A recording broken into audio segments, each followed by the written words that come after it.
Sistema endocrino.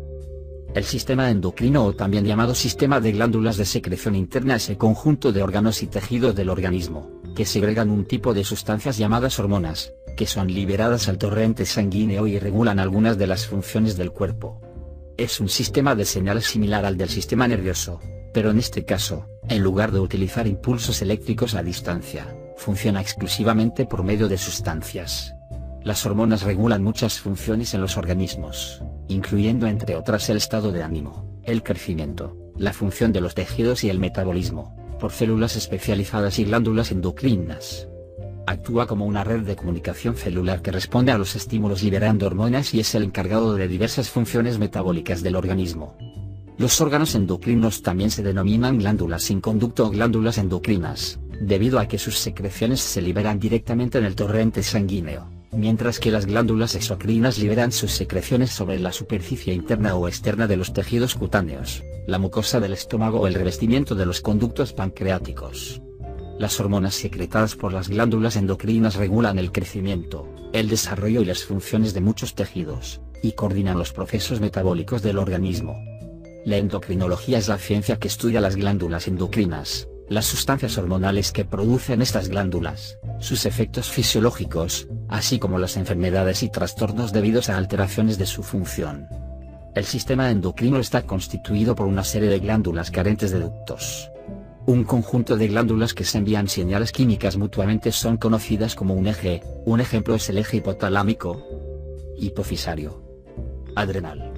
Las glándulas más representativas del sistema endocrino son la hipófisis, la glándula tiroides y la suprarrenal. Las glándulas endocrinas en general comparten características comunes como la carencia de conductos, alta irrigación sanguínea y la presencia de vacuolas intracelulares que almacenan las hormonas. Esto contrasta con las glándulas exocrinas como las salivales y las del tracto gastrointestinal, que tienen escasa irrigación y poseen un conducto o liberan las sustancias a una cavidad. Aparte de las glándulas endocrinas especializadas para tal fin, existen otros órganos como el riñón, hígado, corazón y las gónadas, que tienen una función endocrina secundaria. Por ejemplo, el riñón segrega hormonas endocrinas como la eritropoyetina y la renina. Hormonas. Las hormonas son sustancias químicas localizadas en las glándulas endocrinas. Básicamente funcionan como mensajeros químicos que transportan información de una célula a otra. Por lo general son liberadas directamente dentro del torrente sanguíneo, solas asociadas a ciertas proteínas, y hacen su efecto en determinados órganos o tejidos a distancia de donde se sintetizaron. De ahí que las glándulas que las producen sean llamadas endocrinas. Las hormonas pueden actuar sobre la misma célula que las sintetiza o sobre células contiguas, interviniendo en el desarrollo celular. Tipos de comunicación. Paracrina. Las células liberan sustancias químicas que se extienden a través del líquido extracelular hasta otras células que se encuentran cerca. Endocrina. Las hormonas endocrinas se liberan en el torrente sanguíneo, donde potencialmente pueden dar lugar a una respuesta en casi todas las células del cuerpo. Pueden moverse por todo el cuerpo en el sistema circulatorio en unos cuantos segundos. Funciones. Intervienen en el corazón. Se liberan al espacio extracelular. Se difunden a los vasos sanguíneos y viajan a través de la sangre. Afectan tejidos que pueden encontrarse lejos del punto de origen de la hormona. Su efecto es directamente proporcional a su concentración. Independientemente de su concentración, requieren de adecuada funcionalidad del receptor para ejercer su efecto. Regulan el funcionamiento del cuerpo. Efectos. Estimulante, promueve actividad en un tejido. Inhibitorio, disminuye actividad en un tejido. Antagonista, cuando un par de hormonas tienen efectos opuestos entre sí. Sinergista, cuando dos hormonas en conjunto tienen un efecto más potente que cuando se encuentran separadas. Trópico, esta es una hormona que altera el metabolismo de otro tejido endocrino. Balance cuantitativo, cuando la acción de una hormona depende de la concentración de otra. Clasificación química. Las glándulas endocrinas producen y secretan varios tipos de hormonas. Esteroideas, solubles en lípidos, se difunden fácilmente hacia dentro de la célula diana. Se une a un receptor dentro de la célula y viaja hacia algún gen de la nuclear que estimula su transcripción. En el plasma, el 95% de estas hormonas viajan acopladas a transportadores proteicos plasmáticos. No esteroide. derivadas de aminoácidos. Se adhieren a un receptor en la membrana, en la parte externa de la célula. El receptor tiene en su parte interna de la célula un sitio activo que inicia una cascada de reacciones que inducen cambios en la célula.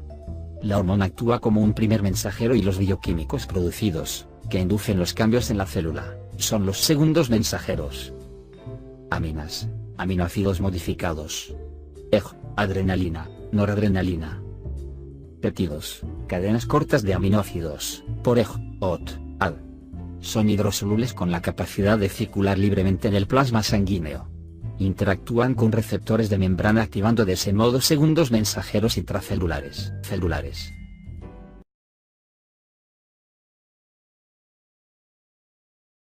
El sistema nervioso es uno de los sistemas más complejos e importantes en el cuerpo de los humanos y animales, varias ondas nerviosas que nos permiten movernos y realizar nuestras actividades motoras, manipular nuestras memorias y recuerdos, entre otras opciones, pero como cada cosa dentro de nuestro cuerpo, posee una enfermedad, por eso les traigo las 7 enfermedades del sistema nervioso más aterradoras.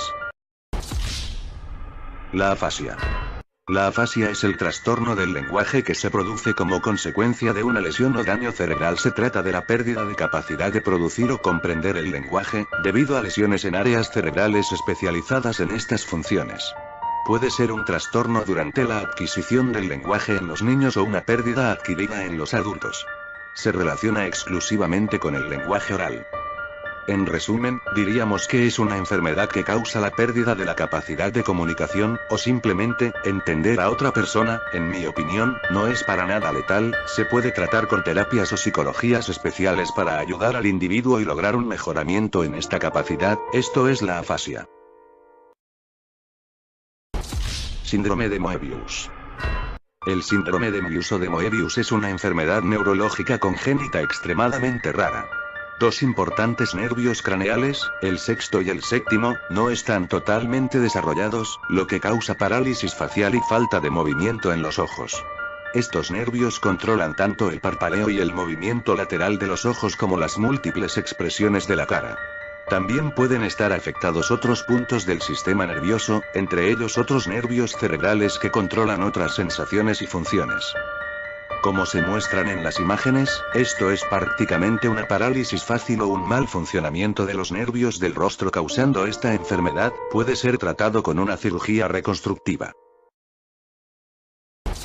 Síndrome de Tourette.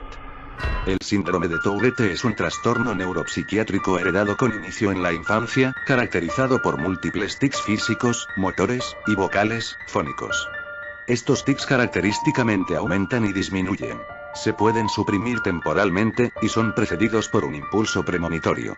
El síndrome de Tourette se define como parte de un espectro de trastornos por tics, que incluye tics transitorios y crónicos.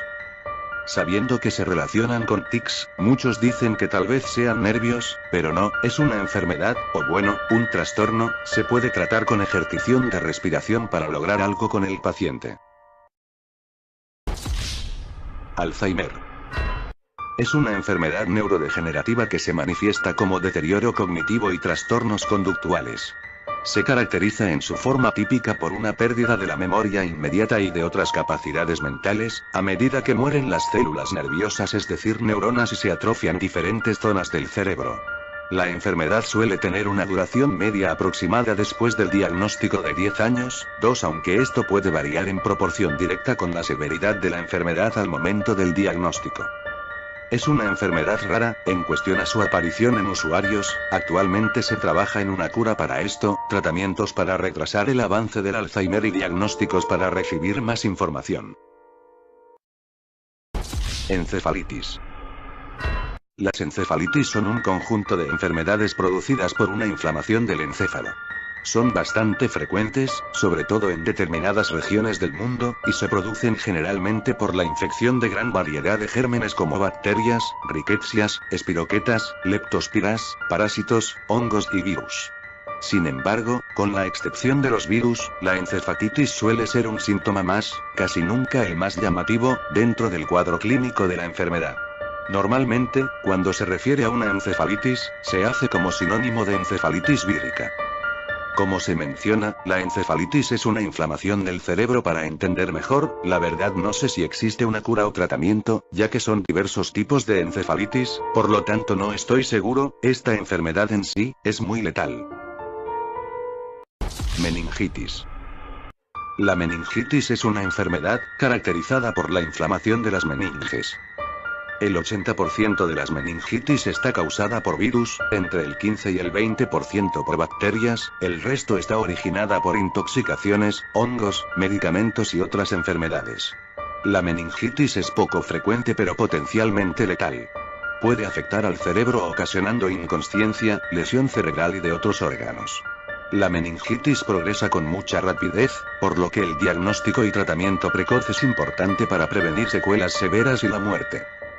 Aunque esta tenga tratamientos, se puede ver que es letal, posiblemente la más letal de este top, pero no estoy clasificando esto por letalidad, sino por rareza y como se acaba de decir, esta es poco frecuente. Síndrome de cautiverio o Locked-in.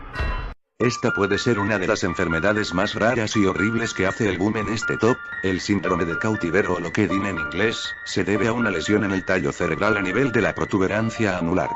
Es una condición en la que el paciente está alerta y despierto pero no puede moverse o comunicarse verbalmente debido a una completa parálisis de casi todos los músculos voluntarios en el cuerpo excepto por los ojos. Es bastante rara y yo diría, una tortura. Esta parálisis muscular, que te quita la capacidad de moverte, ocupa el puesto más alto en este top, en mi opinión.